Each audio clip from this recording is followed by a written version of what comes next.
Вот ты знаешь, как звучит голос человека, который сдал свою жизнь в аренду? Вот он говорит: вот так сложились обстоятельства, мне просто не повезло. Ну, время сейчас такое, ну ничего не поделаешь. Или же меня начальник не ценит, жена не понимает, семья моя меня не поддерживает. Вот послушай эти фразы. В них нету ни грамма твоей воли. Это слова человека, который сел, знаешь, на заднее сиденье своего собственного автомобиля, просто закрыл глаза и надеется, что какой-то невидимый водитель привезет его к счастью. Знаешь, правда в том, что за рулем никого нет. А этот автомобиль, он просто летит куда-то в обрыв. Вот ты сидишь сзади и возмущаешься, что дорога какая-то кривая. Знаешь, как это называется? Это называется синдром пассажира. И это самая тихая, самая массовая эпидемия вот среди взрослых людей. Люди годами живут и ждут, что правительство там поменяет законы, что экономика стабилизируется, что твой партнер вдруг все осознает и изменится. И вот тогда они заживут. Но никто не придет. Давай сегодня разберем, почему мы добровольно отдаем ключи от своей реальности. Знаешь, не потому что ты слабый, а потому что быть пассажиром – это чертовски выгодно. Вот взять ответственность за свою жизнь – это страшно, да. Потому что тогда ты, или же тебе придется признать очень неприятную вещь. Вот твой низкий доход, твои там вымотанные нервы, твоя усталость – это результат твоих собственных выборов.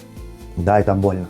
Вот гораздо приятнее сказать: знаешь, это все кризис, или же токсичные люди такие.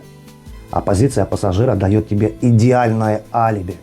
Ты остаешься хорошим парнем, человеком, с которым просто несправедливо обошлась эта жизнь. Тебя не в чем упрекнуть. Если твоя работа или же твой бизнес рухнул из-за партнера, то ты жертва, тебя будут жалеть. Если ты живешь с человеком, который вытирает просто от тебя ноги, но ты терпишь его ради детей там, то ты мученик, и тобой там восхищаются. А быть пассажиром – это потрясающе удобно. Тебе, потому что не нужно ни в чем рисковать, не нужно принимать каких-то жестких решений, не нужно идти на конфликт и выстраивать свои границы. Ты просто плывешь по течению и еще жалуешься на эту воду, по которой плывешь. Но за это алиби ты платишь очень высокую цену. Ты платишь своей единственной жизнью, потому что твоя энергия уходит на то, чтобы обслуживать чужие решения. Вот когда ты веришь, что ничего не решаешь, ты автоматически начинаешь ждать какого-то спасателя. Вот в своей работе, в бизнесе ты ждешь там, идеального клиента или же какого-то удачного момента. В отношениях ты ждешь, что партнер твой догадается о твоей боли и сам все исправит. Это знаешь как? Вот как будто ты сидишь в горящем доме. Вот вокруг дым, там огонь, рушатся стены. Тебе уже нечем дышать. Но вместо того, чтобы искать выход или там огнетушитель, ты сидишь на этом диване и ждешь пожарную машину. А этой машины не существует. Она просто не приедет. И вот в этот момент наступает точка выбора. Либо ты сгоришь в этом доме, продолжая, жаловаться на этот огонь, либо ты встанешь, выбьешь это окно и вытащишь себя сам. Выйти из позиции пассажира – это не значит начать позитивно мыслить. Это не просто какие-то свои аффирмации перед зеркалом. Это про одну самую холодную, самую такую тяжелую мысль. Мысль, даже от которой может сбиться дыхание. Вот произнеси это про себя. Все, что есть в моей жизни прямо сейчас, это моих рук дело. И все, чего в моей жизни нет, это тоже результат моих выборов. Вот знаешь, не твой начальник платит тебе копейки.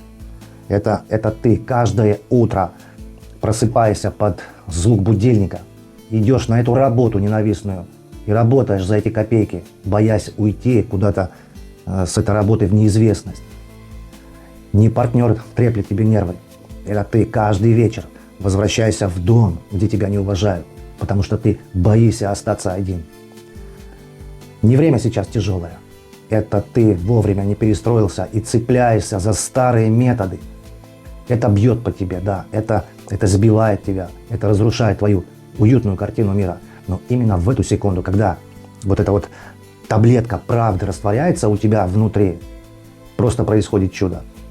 Вот вместе со стопроцентной виной за свои провалы к тебе возвращается стопроцентная власть над твоим будущим. Вот если ты смог собственными руками загнать себя в эту яму, значит, у тебя есть точно такая же сила, чтобы выстроить из нее новую лестницу в своей жизни. Вот как из пассажира пересесть в кресло пилота. Вот не пытайся взять под контроль сразу всю жизнь, потому что ты можешь сорваться. Начни с очень маленького уровня. Начни с тех зон, где твое слово – это закон.